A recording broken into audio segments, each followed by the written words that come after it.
The Indiana Hoosiers must continue to fight for the top 2025 recruits.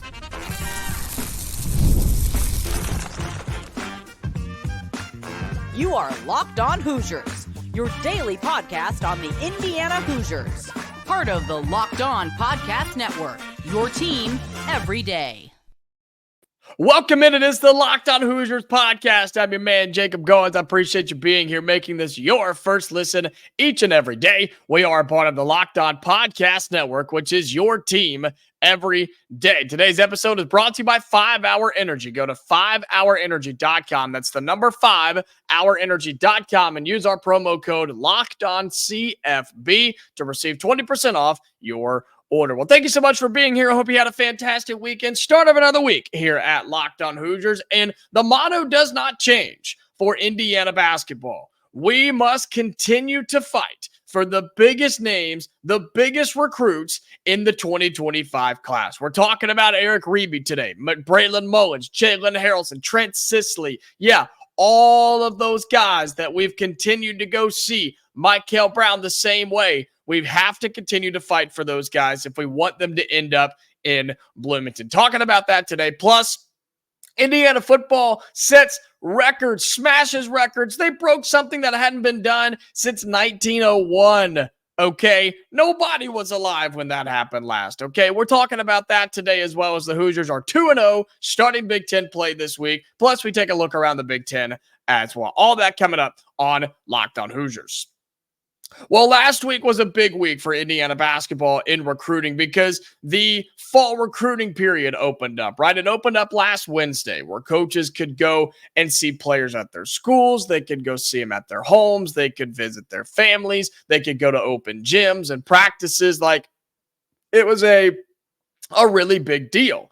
And I told you on Friday that the Hoosiers are doing it bigger and better than anybody else. And you can go and check that episode out. But what I was saying was the Hoosiers are taking 4 people with them at a time. Mike Woodson and 3 assistants everywhere they go, where all the other programs are taking 1 assistant or just the head coach or a head coach and an assistant. Like, the Hoosiers are taking everybody they can to go see the biggest names, right? And so on top of that, right, you've had the Jalen Haralson visit coming up in not this weekend, but the following weekend. You've got one of your biggest recruiting weekends of the year with Braylon Mullins, Eric Reibe, and Trent Sisley, 3 top 75 players who are going to be on campus on the same weekend. Now, we saw that a year ago, didn't we? We saw that last year, and unfortunately, right, with the likes of Derek Queen and guys like that, it didn't work out. But we have the capability of doing that. This is not a new idea for Indiana to host 3 top-ranked players on the same weekend. It was not originally like this. If you remember, it was Mullins and Sisley who were Indiana elite teammates. Eric Reibe had a visit set for sometime in October, and then it got moved based off of just his calendar, basically. And so now you have 3 of those guys on campus at the same time. Is the football game that big that weekend? No, it's Charlotte. So not overly concerned about that, but they'll be able to at least go and check that out. But that is what's on the calendar right now as well. But my point is today, you have to continue to fight for these kids because the likes of, and I'm not talking about any player in particular here, but the likes of North Carolina and UConn and Notre Dame and Auburn and Kansas and all these different programs are still in Michigan, are still fighting for these players. And we've got to do the same thing. I've seen a lot of people asking here on Locked On Hoosiers, how much does NIL factor into this? Can the Hoosiers compete, right? It's a huge question. And yes, I think we can compete. In fact, I know that we can compete in the NIL landscape, but I don't think it's everything. I really, really don't. I think it's a factor, but I don't believe that Indiana would lose out on any of those players because of NIL, unless some of those other programs or one of those other programs just came in and slammed a massive contract or amount of money on the table out of the blue. I think that's the only way we would lose out based off of NIL money. So don't stress about that, okay, Hoosier fans? I'm just letting you know. But my update on all of this, and the reason we have to continue to fight, is we're right there. The Hoosiers are in on almost every single one of these players. I think that we're top 2 or 3 with Braylon Mullins. I think we're top 2 or 3 with Trent Sisley. I think we're top 2 or 3 with Jalen Haralson. I think it's very, very possible for all of this to happen. And for Braylon in particular, Kentucky just landed a shooting guard commit on Friday, a very, very nice shooting guard commit on Friday. And so I don't know. I don't know if he wants to still go there or not, but I still believe we're in it and really in the top 2 or 3 for a lot of those guys. Eric Reibe, on the other hand, yeah, I think we're still working a little bit, but you get him on campus next weekend. So you have a chance to really upgrade yourself and I guess move up in the chain, if you will, on Eric Reibe. And I think having all of them together here at the same time, thankfully Mullins and Sisley have been here before. They've literally played in Assembly Hall. So this isn't their first time, and hopefully it goes well for them. They can talk with Eric. They can just be like, look, man, this is the place you want to be. This is where you want to be. You could try to land all 3 of them. I mean, they're not going to commit over the weekend, I don't think, but hey, you never know. And you've got, and I keep telling you this, and I will keep preaching this until everybody is committed either here or somewhere. The hard work has been done. All the four groundwork, I don't know the best way to say that, but all that's been laid, right? You've done everything right up to this point. You've laid all the groundwork down. You've laid down the tracks, and here we come, right? Here comes the Hoosiers. You can't run into a wall now. You cannot stop. You can't. I used this analogy last week. You cannot kick your feet up on the desk and just wait for them to come home. It doesn't work like that because other coaches aren't doing that either. And so for Indiana, you've got to find it. You have to find that factor that makes you the difference maker. I think we have it. I think sending guys to the pros. I think watching this program rebuild. I think we can start competing for championships again. I believe that. I hope you believe that. And most importantly, we need the coaching staff to believe that. So then the recruits will believe that. And the fact that we're in on a top 25 or a top 15 player, a top 30 player, a top 50 player, another top 10 player, and a top 75 player, and I mean we're in with all of them, you've got to find a way to convince them that.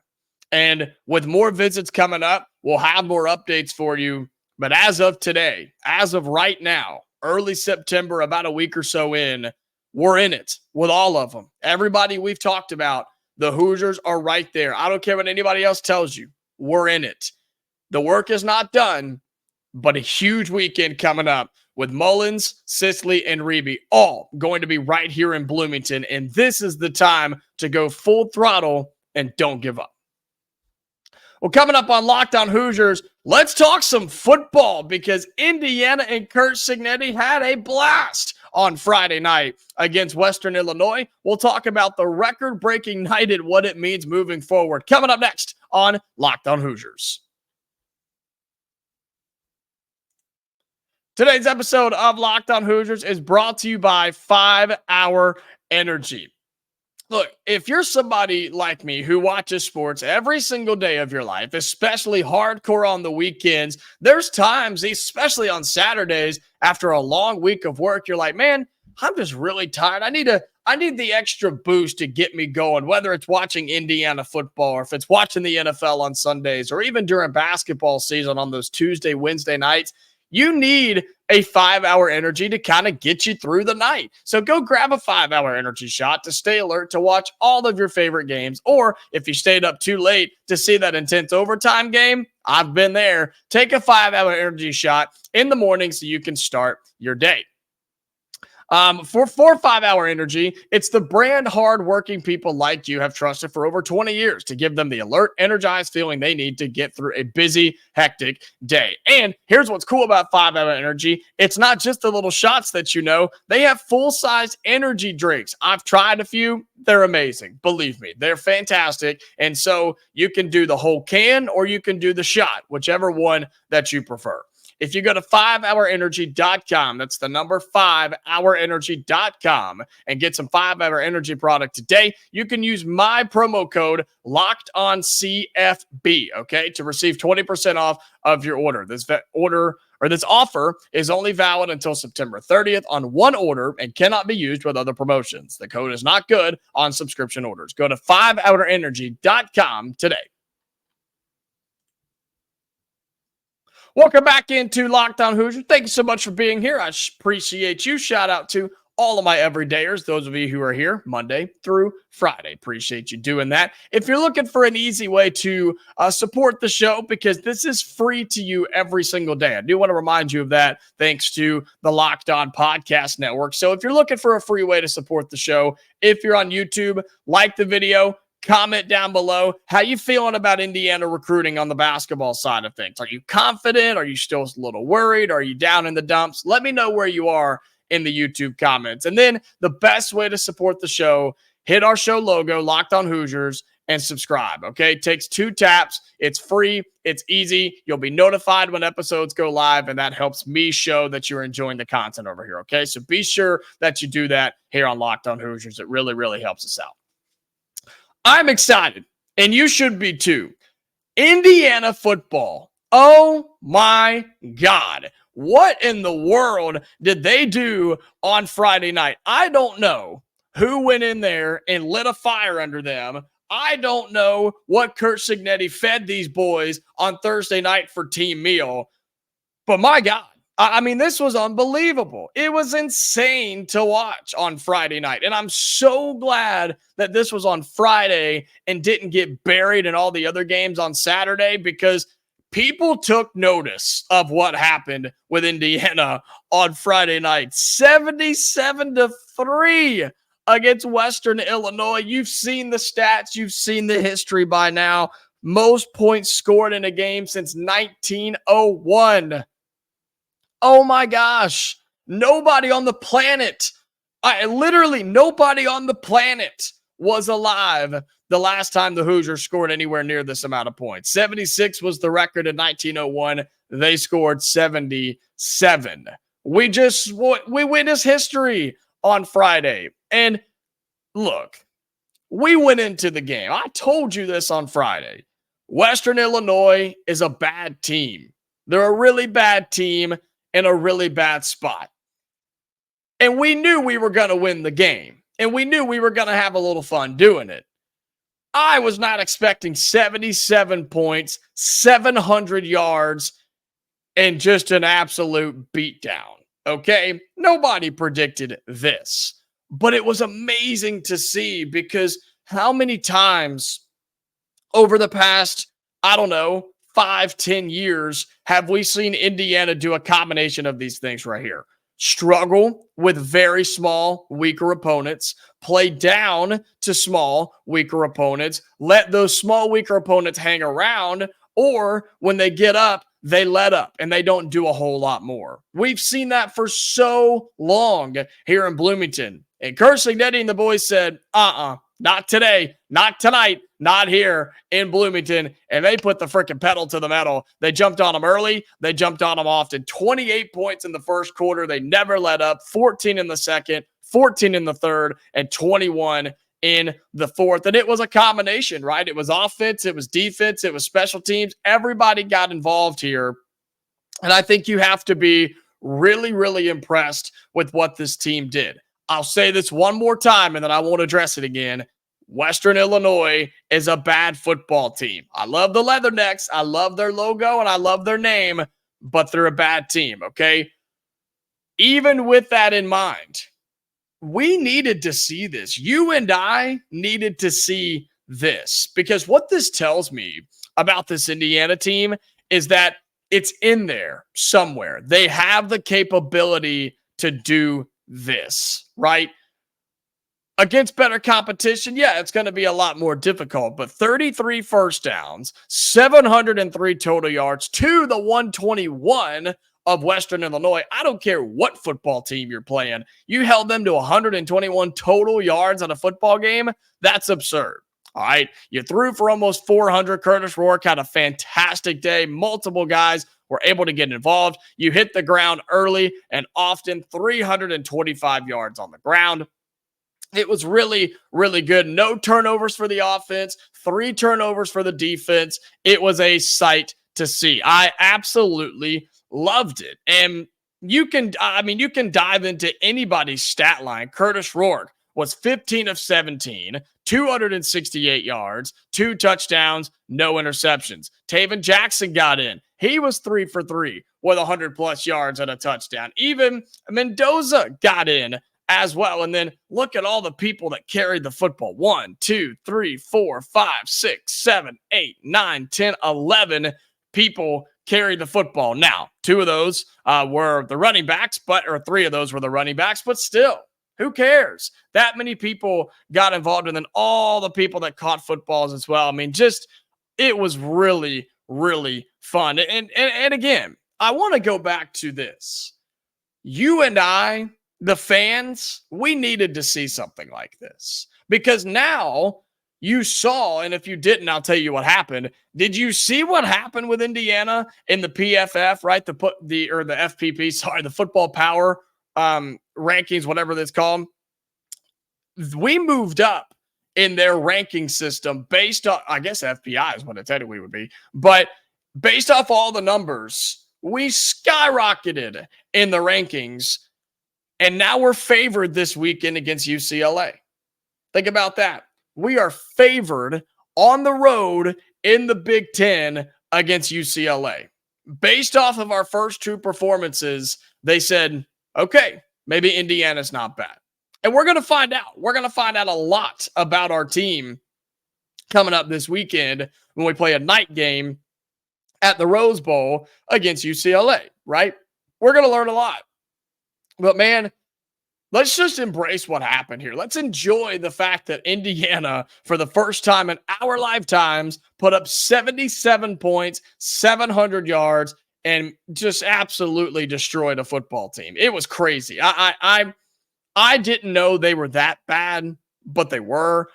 But I'm just so proud of Cignetti and this team and this staff who just came in and said, we're going to work on us today. We're going to get better today, even against a bad team. And that's what we need to do, because look, we're not where we need to be. We're not the Ohio States of the world. We can't go in and struggle with a team like this and be okay and go and blow somebody out in the Big Ten next week. That's not us. We have to use these games to get better. Yes, we paid the school. Yes, we got a win in the win column, which is great, by the way, when you look at the whole outlook of the season. But in terms of the football team that we're looking at right now, we used it to get better rather than just going in and having fun and all of that. I think we got better, all facets of the game. And that's what I love to see. Indiana wins 77-3. Looking ahead, UCLA this weekend on the road. I've been telling you, I think we can win this game. People have called me crazy. We'll continue to talk about it as we go out through the week. But what else happened in Big Ten football from this past weekend? We'll look at that in our final segment coming up next on Locked on Hoosiers. Today's episode of Locked on Hoosiers is brought to you by Ibotta. Look, I know that the summer's winding down, school's back in, yada, yada, but it's still barbecue season, right? You can still go out there and get the grill going up a little bit. Stock up on all of your grilling favorites and earn cash back on every purchase when you use Ibotta. So you won't have to choose between burgers or hot dogs. You could just get both. Ibotta is a free app that lets you earn cash back every time that you shop. Earn on hundreds of items from groceries to beauty supplies, even toys. So you can make sure you're beating inflation no matter what you're purchasing. The average Ibotta user earns $256 a year. That could cover the cost of an entire shopping trip, almost, that flight you've been eyeing, or the fancy dinner that you've been craving. You can save on over 2,400 brands and shop at over 1,000 different retailers, including your favorite grocery stores, Lowe's, Macy's, Sephora, Best Buy, and more. You need to join the over 50 million users of Ibotta to earn cash back every time that you shop.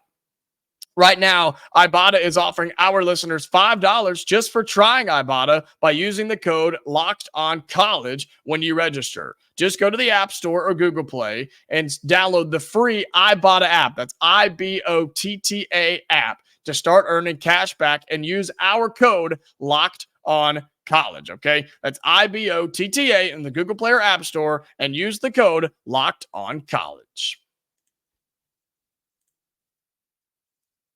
Final segment on Locked On Hoosiers. Again, thanks for being here. I really do appreciate you and all of my everydayers, whether you're audio or video on YouTube. Thank you for being here. It means a lot to me as we get the week going once again. And speaking of college football, as we're going to talk about some Big Ten scores and updates, storylines, things like that from week 2 of college football, which was wild, insane, by the way.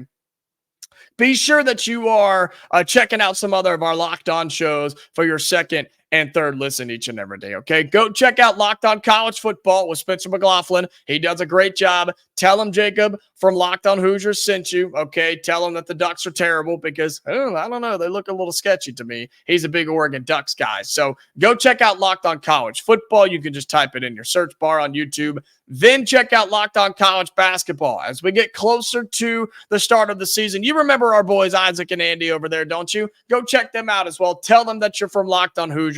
They'd love to see you, okay? So go check it out. Locked On College Football and Locked On College Basketball. Second and third listens because, of course, Locked On Hoosiers is your first listen every single day. Well, we saw Indiana, of course, do their thing on Friday night. We also saw an insane game between Duke and Northwestern. Not insanely good. It was ugly. It was not pretty by any means, but it got to be fun down the end of the stretch. And look, when you start talking about overtimes and double overtimes and things like that, you really just start to lose your faith in a team like Northwestern, and that's pretty much what happened. They lose at home 26-20, double overtime, heartbreaking loss. It's Northwestern. What are you going to do, right? Ohio State took care of business. I called this, by the way. I called this next game. It was the biggest one of the day, and it was boring as crap, all right? It was terrible. Texas goes into the big house and puts it on Michigan, 31-12. It was worse than that. This was 31-6 before the Wolverines put a late touchdown on the board in that fourth quarter. Texas had their way with that Michigan team. And I think it says two things here, okay? I think it says that Texas is a really good football team out of the SEC, and I think Michigan is an 8-4 team at best. That's kind of where I stand on the Wolverines, which is good for us, right? Because remember, Michigan comes here to Bloomington. So keep that in mind for this upcoming season. I just don't think they're all that good. I really, really don't. I don't think they have near the talent that they did. I don't think they have the coach. I know they don't have the coaching that they did. And so Texas went in there with all the hype on Michigan, the defending national champions. No, that was done for. Texas could be the future national champions, okay? And they had their way with the Wolverines. Speaking of Oregon, right, we were talking about Locked On College Football with Spencer McLaughlin. He also hosts the Locked On Ducks show. What's going on in Eugene? Are they okay? Like, yeah, they're 2-0. They got the win, but, man, they kicked a last-second field goal to beat Boise State, who's not a bad football team by any means. But you remember that Oregon struggled with Idaho a week ago, too. Is Oregon a fraud? I don't know. We got to find out. I got to learn some things about that Oregon team. I'm not sold on them being a top 10 program. The Big Ten had itself a wild weekend because Penn State, yes, they won. Okay, same sort of situation with Oregon and against Boise, but BG blew it. Bowling Green absolutely blew it against Penn State. Man, they were leading the whole time. They were leading the whole time. And then they let Penn State come back, take a lead. They fought back and forth for a minute.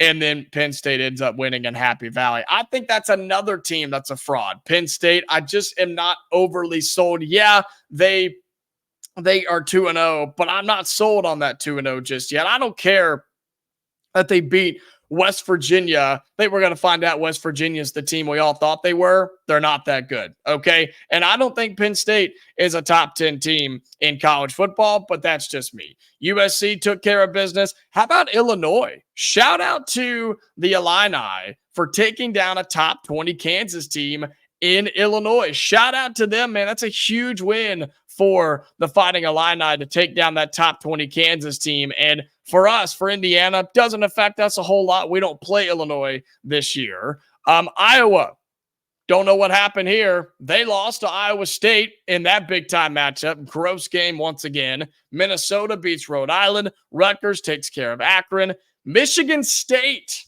how about it? How about it, Michigan State? I had absolute no faith in the Spartans going to beat Maryland on the road. And somehow they did. 27-24. Shout out to Locked On Spartans, man. Wow. 27-24. I watched a lot of it, not the entire game, but I watched a good piece of this, and I really couldn't believe that they did it, to be honest with you. Washington, they take care of business. Wisconsin struggles against South Dakota, and that's important because remember who Wisconsin hosts this coming week? Yeah, they host Alabama this weekend there in Madison, which, by the way, in case you didn't see this, Alabama struggled with South Florida. Don't look at that final score and just move on. That was a one-score game for the Crimson Tide against the Bulls at home in Tuscaloosa going into the fourth quarter. They now go to Madison this weekend. Huge opportunity for the Big Ten to kind of redeem itself after a shaky weekend here this weekend. But Nebraska saved us. Don't worry. Nebraska saved the Big Ten. They beat Colorado. Colorado's bad. They're still not good. Deion's not a good coach. Colorado's not a good program. And shout out to Nebraska for taking care of business. But the best performance of the weekend by far was Indiana taking down Western Illinois 77-3. Quick look ahead to what happens this weekend. We've talked about it a little bit. Alabama, Wisconsin, Oregon State, Notre Dame at Purdue. That's a Notre Dame team that lost to NIU. Oh, it's so funny. I love it. I love watching Notre Dame lose. Is Indiana the best team in the state? I think we are. I think we're the best team in the state. And are we the number one team in the country yet? People are asking. People are asking that question. And then we are on the road at UCLA. What a great weekend we have of college football coming up. We'll talk about it as the week goes on. Storylines, comments from Signetti, all that good stuff right here on Locked On Hoosiers. Well, that's going to do it for today's episode of the show. Again, thank you so much for being here. Be sure you like the video, comment down below. Can Indiana beat UCLA this weekend? And your thoughts on where the Big Ten stands right now in college football. Kind of a shaky start for this conference, even with the results still not looking great on the field. So drop your thoughts on that down below and be sure you hit our logo and subscribe to the show. Okay. We continue to grow. That's the best way to support the free show is to subscribe to Locked On Hoosiers. We will be back tomorrow. Okay, Hoosier fans. So until then, stay safe and I'll talk to you later.